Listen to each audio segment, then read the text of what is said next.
چلے اسی تنخواہ میں سے جب بندہ بڑے بیٹے کی شادی کر کے بہو بیاہ کے لے آئے تو پھر بھی کام چلتا ہے، اور جب اس بیٹے کو اللہ بچے عطا کر دے تو اسی گھر میں، اسی آنگن میں، اسی چھت کے نیچے کام چلتا ہے، تو پھر تو مان جانا کہ چلانے والا تو نہیں، چلانے والا کوئی اور ہے۔ پھر تو مان جا کے چلانے والا کوئی تو اس وقت جب تنخواہ تیری لگی تھی تو کہتا تھا ابا ابھی میری شادی نہ کر، میں بیوی کو کیسے کھلاؤں گا؟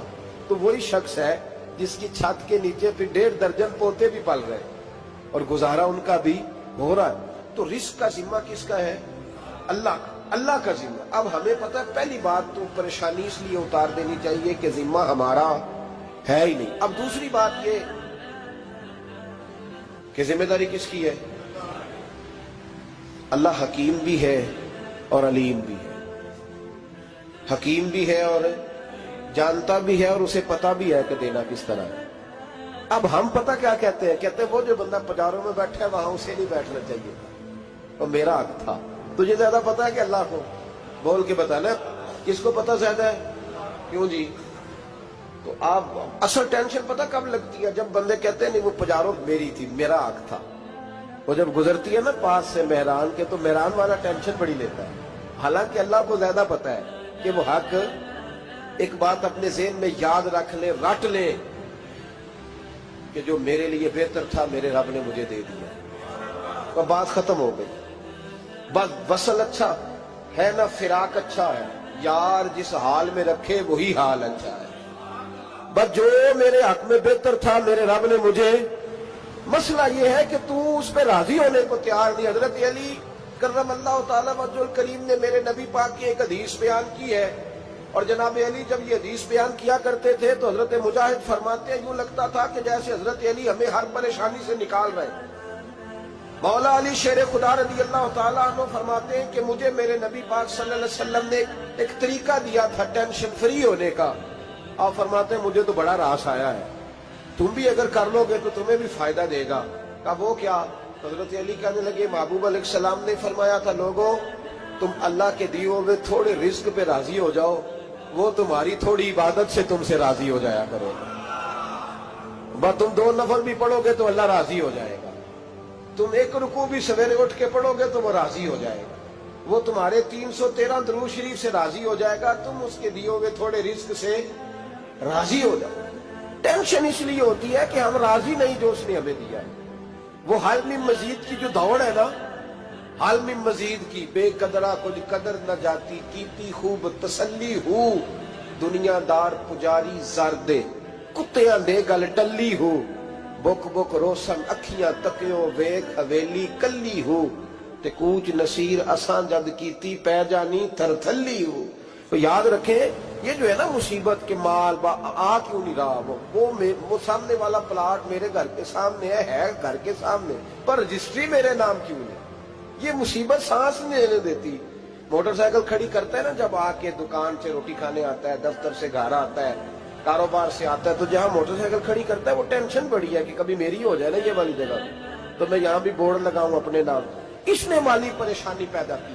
تو جس حال میں ہے، کیونکہ تو نے اپنا یہ حال خود نہیں بنایا، جس نے بنایا ہے وہ بڑا بہتر جانتا تھا کہ تو اسی حال میں اسے اچھا لگتا ہے۔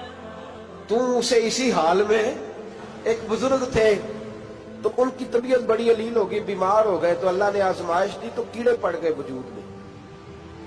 ایک کیڑا یہاں سے کھا رہا تھا، اللہ والے بڑے راضی رہتے ہیں اس کی رضا پہ، تو کیڑا یہاں کھا رہا تھا تو نیچے گر گیا، تو بابا جی نے اٹھا کے پھر وہاں رکھ لیا، کہنے لگے جب اس نے تیری ڈیوٹی مجھے کھانے کی لگائی ہے تو میں اس بات پہ راضی ہوں تو نیچے کیوں گرتا ہے؟ بس ٹھیک ہے کھا، جب اس نے تجھے ڈیوٹی جو تیری لگائی۔ سالبہ بن عبد الرحمن ایک صحابی تھے، سالبہ غالباً، نبی پاک صلی اللہ علیہ وسلم کی خدمت میں آئے، کہنے لگے یا رسول اللہ صلی اللہ علیہ وسلم غربت بڑی ہے، میرے لیے دعا کریں اللہ زیادہ مال دے۔ تو محبوب صلی اللہ علیہ وسلم نے فرمایا تو جس حال میں اچھا ہے وہ تیرے لیے بہتر ہے، اس میں تو ہے وہی حال تیرے لیے۔ مشکل ہے نا یہ جواب سننا۔ کہتے پیر صاحب فلان جگہ سے تویز آیا، وہاں تو وارے نے آرے ہو گئے، تو آپ کے ہاں؟ تو میں کہتا ہوں یہ تویز دینے والا اگر تویز دے کے امیر بناتا ہے تو پہلے خود کیوں نہیں بنتا؟ یہ خود تو 150 کا طویل بیچ رہا ہے, اپنی بیچارے کی حالت یہ ہے. اگر اتنا ہی طویل اس کا چلتا ہوتا تو پہلے 5 جو پجاروں اس کے دروازے پہ کھڑی ہوتی. عجیب چکر ہے, اور عجیب جگہ لوگ الجھ گئے, سمجھتے ہی نہیں بات کو. یا رسول اللہ صلی اللہ علیہ وسلم دعا کر دے تو محبوب نے کیا فرمایا؟ فرمایا تو جس حال میں ہے نا وہ حال تیرے لیے بہتر ہے, اسی میں رہ. کہ نہیں حضور دعا کرے. فرمایا سال بعد تو بعد آ جا. حضور دعا کرے. فرمایا تو بعد آ جا. 2-3 دفعہ کا ضد کی. محبوب نے فرمایا جا, پھر اللہ تجھے زیادہ پیسے دے گا. چند بکریاں خریدی, اتنی برکت ہوئی کہ بکریوں کے ریوڑ بن گئے. پھر کچھ بکریاں بیچ کے گائے خرید لی, ان کے بھی ریوڑ ہو. پھر کچھ اونٹ اونٹنیاں لے لی, ریوڑ ہی ریوڑ. پہلے 5 وقت مسجد میں آتے تھے, اب فجر اور عشاء رہ گئی. پھر مال زیادہ ہوا تو مدینے شہر میں کوئی جگہ ہی نہیں, مدینے سے باہر حویلی خریدی, پھر جمعہ ہی رہ گیا. جمعے کے جمعے آتے. زکوٰۃ کا حکم آیا. میرے نبی کریم علیہ السلام نے حضرت ابو ہریرہ کو بھیجا. فرمایا جا اسے کہہ تیری زکوٰۃ بنتی ہے 2.5%. 10 کروڑ روپیہ ہو تو کتنی زکوٰۃ بنتی؟ بھئی 1 کروڑ کی 2.5 لاکھ ہوئی نا, تو 10 کروڑ کی کتنی ہوئی؟ تو بڑی مصیبت ہے جب بینک سے میسج آتا ہے نا کہ 25 لاکھ نکل گیا تیرے اکاؤنٹ سے. بہت بڑی مصیبت, بڑی ٹینشن ہوتی. ایک صاحب میرے پاس آئے, ان کی زمین اچانک مہنگی ہو گئی. اچانک پہلے کچھ 15-16 لاکھ کی ایکڑ زمین تھی, پھر وہ کروڑ کی ہو گئی. تو میرے پاس آئے, کہنے لگے وہ 10 کروڑ روپے بنتے ہیں تو زکوٰۃ. تو میں نے کہا آپ نے کیا کیا؟ زری زمین پہ عشر آتا ہے, اس پہ زکوٰۃ نہیں آتی, تو آپ نے کیا کیا؟ کہنے لگے وہ کچھ سوسائٹی کے رول کے مطابق میں نے فائلیں وغیرہ لے لی ہیں, اب میں نا کبھی موقع آئے گا تو ان کو بیچوں گا. تو میں نے کہا اب تو آپ کا یہ مال ہو گیا بزنس کا, تو اب تو اس پہ زکوٰۃ آئے گی. 10 کروڑ پہ جب 25 لاکھ سنا تو کہنے لگے فوراً دینی پڑتی ہے کہ تھوڑی تھوڑی سے بھی کام چل جاتا ہے. تو میں ان کا چہرہ دیکھنے لگا. میں نے کہا نہیں وہ تو آپ کو پتا ہے, ویسے حضرت عمر فرمایا کرتے تھے بانٹ کے نہ دو, کوشش کرو کسی ایک کوئی دو, چلو کسی کا تو کچھ بن جائے, تو ایک کوئی دینی چاہیے. کہنے لگے تو مطلب یہ ایسا ہی حکم ہے؟ میں نے کہا آپ کسی اور سے تحقیق کر لیں. اب یہ بھائی لیتے وقت نہیں تجھے ٹینشن ہوئی کہ 15 لاکھ کا کروڑ ہو گیا, تو اس وقت کبھی تو نے کہا کہ یا اللہ, تو یہ کیسی سوچ ہے مسلمان, کس طرح کا اس کا؟ ہمارے ہاں جب کسی آدمی پہ حالات خراب ہوتے ہیں نا, تو سب سے پہلے وہ اس طرح کرتا ہے کہ جو میں کہیں اللہ کے رستے میں دیتا ہوں پہلے اسے بند کروں. جس رستے تجھے آ رہا تھا پہلے تو نے وہ رستہ بلاک کیا. حضرت اسماء بنت ابی بکر صدیق کہتی ہیں میں حضور کو مسجد کے لیے, ادارے کے لیے, صحابہ صفہ کے لیے کچھ دے رہی تھی, تو میں نے گننا شروع کیا تو حضور مسکرانے لگے. حضور مسکراتے کیوں ہیں؟ تو فرمانے لگی, محبوب فرمانے لگے اسماء اللہ کے رستے میں گن گن کے نہ دیا کر, ورنہ وہ بھی تجھے گن گن کے دے گا. تو اس کے رستے میں بے حساب دے, وہ بھی تجھے بے حساب ہی عطا فرمائے گا. لیکن پہلے یہ والا پہلے دروازہ بند کرو, یہاں سے پیسے ختم ہو رہے ہیں. تو اس طرح کرنا بھائی. اس دفعہ سوٹ ذرا گرمیوں والے نہ خرید, لیکن جو تو اللہ کے رستے میں دے رہا ہے اسے دیتا رہے. لیکن ہم اپنا نقصان کرتے ہیں, زیادتی کرتے ہیں اپنے ساتھ. میں نے آپ کو پہلے بھی بتایا تھا پیار کی بولی ہے, پھر بولتا ہوں. ایک بڑے بڑے پیار والے دوست ہیں, ایک دفعہ مجھے کہنے لگے کہ آپ کئی دفعہ اعلان کرتے ہیں تو مجھے اچھا نہیں لگتا, اور آپ ادارہ بھی بہت زیادہ بننے والا ہے, بڑی چیزیں میں دیکھتا ہوں جو ہوں تو بڑا نظام اچھا ہو جائے, آپ دعا کریں اللہ مجھے پیسے دے تو میں بڑے سارے خرچ کروں گا اس کے رستے میں. تو میں نے کہا یا اللہ اسے 10 کروڑ دے, یہ 9.5 کروڑ تیرے رستے میں دے دے گا. تو چپ کر گیا, جس طرح آپ نہیں کر گئے سارے, چپ کر گیا وہ بھی. اس نے کہا جی نہیں جی انشاءاللہ کریں گے. تو میں کیا پلیا جی دعا پہ ہوں دیا, ابھی تو وہ آئیں گے تو تب دیکھی جائے گی. تو یہیں اڑ گیا, یعنی 9.5 کروڑ اللہ کے رستے میں خرچ کرنے کی دعا پہ بھی آمین کوئی نہیں کہتا کہ چلو آمین ہی کہہ دیں. تو میں کہا تینوں تے 50 لاکھ بچتا سی پیا, لیکن تو اس سودے پہ تیار ہے. جب یہ سوچ ہوتی ہے, یہ غلط سوچ ہے. یہ بات تو اگر تو مسکرانے والی, لیکن یہ سوچ صحیح نہیں. حضرت عثمان غنی رضی اللہ تعالیٰ عنہ کہتے ہیں جس وقت نبی پاک صلی اللہ علیہ وسلم نے اعلان کیا نا جنگ کے موقع پر کہ 800 سپاہیوں کا خرچہ چاہیے, کہتے ہیں میرے پاس 600 کا تھا. یہاں ایک روایت میں حضور نے 1000 کا اعلان کیا تو میرے پاس 800 کا تھا. جب 2-3 دفعہ نبی پاک نے اعلان کیا تو کہتے ہیں میں نے کھڑے ہو کے کہا یا رسول اللہ پورا 800 میری طرف سے. کہتے میں نے 200 سپاہی کا خرچہ ادھار اٹھایا لیکن پورے 2 مہینے نہیں گزرے تھے، رب کریم نے مجھے کئی گنا کر کے پیسے واپس عطا فرما دیے۔ اور بات تو یہ ہے کہ تیری وہاں لو لگی ہو، تو تجارت کرتا ہے ان لوگوں کے ساتھ جو کیا دے سکتے۔ تو سالبہ کے پاس حضور نے پیغام بھیجا، پہلے تو کہا تیرے لیے بہتر نہیں مال، جب اصرار کیا تو بڑی برکت ہو گئی، بڑا آیا تو فرمایا زکوٰۃ دے، 2.5 زکوٰۃ ہے۔ جب سوچا کہ 5 اونٹوں پہ ایک بکری جائے گی اور بڑا سارا مجھے دینا پڑے گا، اب جب غور کیا تو یہ تو نہ کہا کہ میں نہیں دیتا۔ حضرت ابو ہریرہ سے کہنے لگے نبی کریم علیہ السلام کی خدمت میں عرض کرنا کہ میں خود آؤں گا۔ حضرت ابو ہریرہ نے آ کے عرض کی یا رسول اللہ صلی اللہ تعالی علیہ وسلم، حضور وہ کہتے تھے میں خود آؤں گا، تو کہتے ہیں محبوب نے ٹھنڈی سانس لی، فرمایا اسے کہا تھا کہ تیرے لیے مال بہتر نہیں، اب ہلاک ہو گیا، ہائے افسوس ہلاک ہو گیا۔ ان کو بھی تھوڑی دیر کے بعد احساس ہوا کہ یہ میں نے کیا کیا، نبی پاک کو ہی کہہ دیا نہیں ہے، حضور کو کہہ دیا بعد میں آؤں گا۔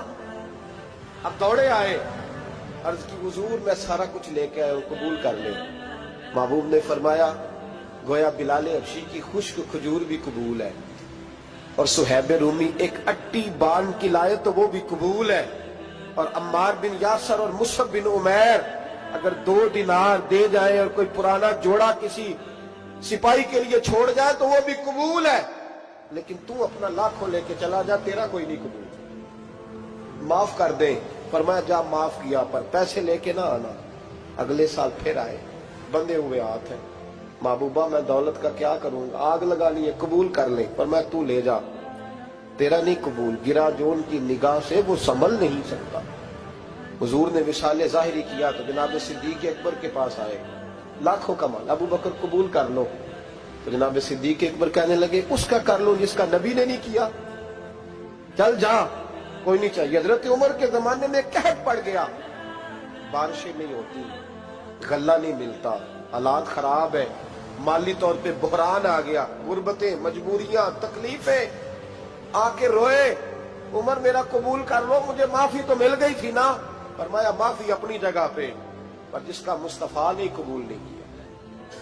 بہت سارے لوگوں کو پتہ ہی نہیں کہ ان کا قبول ہی نہیں ہوا، اور وہ الجھے ہوئے ہیں، انہیں خبر ہی نہیں کہ اصل بات کیا ہے۔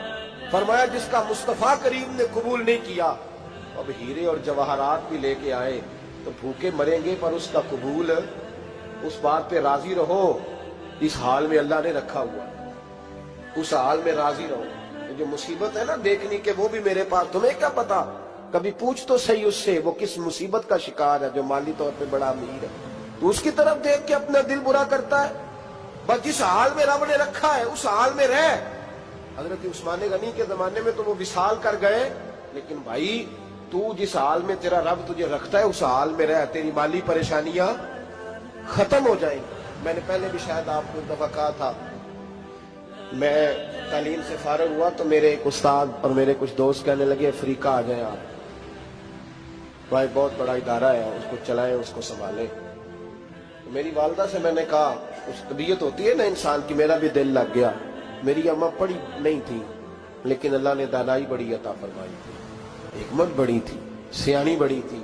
تو میں نے کہا اماں جی تو مجھے ساؤتھ افریقہ کی دعوت ہو رہی ہے، تو آپ کیا کہتی ہیں؟ تو اٹھ کے میرے پاس آ گئی اور مجھے انہوں نے اپنے بازوؤں میں لے لیا، پھر میرا ماتھا چوما، کہنے لگی پتر میں تے وال بھی نہ پوٹ پہ دیوا کسی، ہم نے دولت کا کیا کرنا، تو اللہ کا نام لے کے کہیں بیٹھ جا، رب کریم رون کے لگا دے گا، خیر ہو جائے۔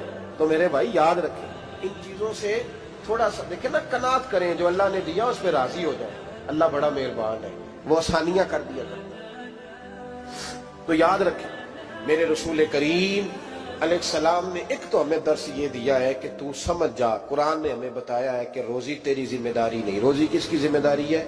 اللہ کی۔ اور دوسری بات یہ کہ جو اللہ نے تمہیں دیا ہے اس پہ تو راضی ہو جا، تیری مالی پریشانیاں ختم ہو جائیں۔ اور پھر حضور صلی اللہ علیہ وسلم نے فرمایا مذہبی طور پر جب دیکھو تو آگے دیکھو، اور دنیاوی طور پر جب دیکھو تو پیچھے دیکھو، پریشانی ختم ہوگی۔ مذہبی طور پر جب دیکھو، جو 5 نمازیں پڑھتا ہے وہ تہجد پڑھنے والے کو دیکھے، اور جو تہجد پڑھتا ہے وہ اشراق چاشت پڑھنے والے کو دیکھے، اور جو بندہ اشراق اور چاشت پڑھتا ہے پھر اس کو دیکھے جو سارا دن مصطفیٰ پہ درود پڑھتا ہے۔ اوپر اوپر دیکھے کہ میں نے اور نیک ہونا ہے اور نیک، اور جب مالی معاملہ ہے تو پھر نیچے دیکھ. اگر تو بیٹھا نا پجاروں پہ تو پھر ٹوڈی والے پہ نظر کر اس کا کیا حال ہے، اور اگر تو وہاں بیٹھا ہے تو دیکھ مہران والا بھی تو گاڑی چلا ہی رہا ہے، اور اگر تو وہاں ہے تو موٹر سائیکل والا دیکھ، اور تو وہاں ہے تو پھر سائیکل والے پہ نظر، اور اگر تو سائیکل والا ہے تو پیدل والے کو دیکھ، اگر تو کرائے کے مکان میں رہتا ہے تو پھر جھونپڑی والے کو دیکھ، اور اگر تو جھونپڑی میں رہتا ہے تو پھر بھی پریشان نہ ہونا. کچھ ایسے بھی ہیں جنہیں جھونپڑی بھی نصیب نہیں، جو سڑک پہ لیٹے ہوئے. اور اگر تو تندرست ہے نا تو کبھی جا کے اسپتال میں دیکھ حال کیا ہے، لوگ کس حال میں ہیں.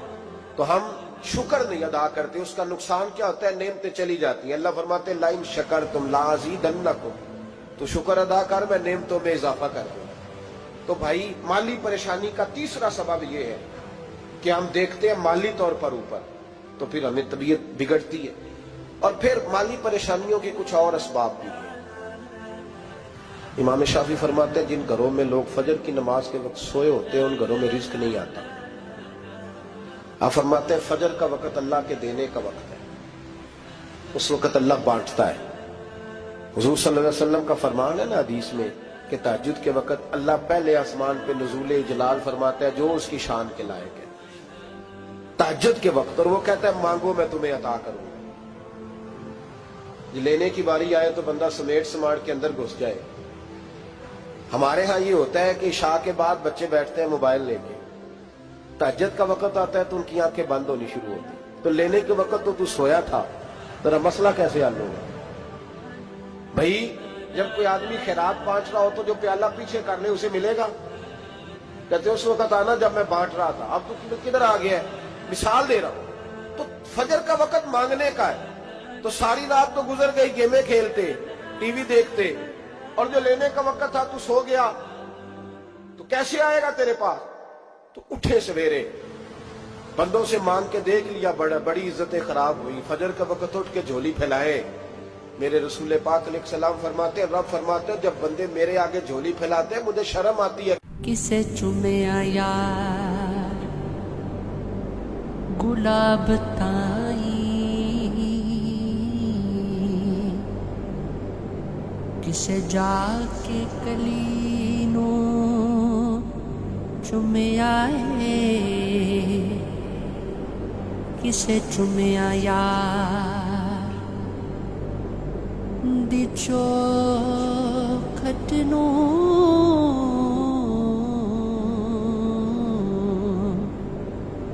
کسے جا کے گلی نو چومیا ہے، کسے چومیا حاکم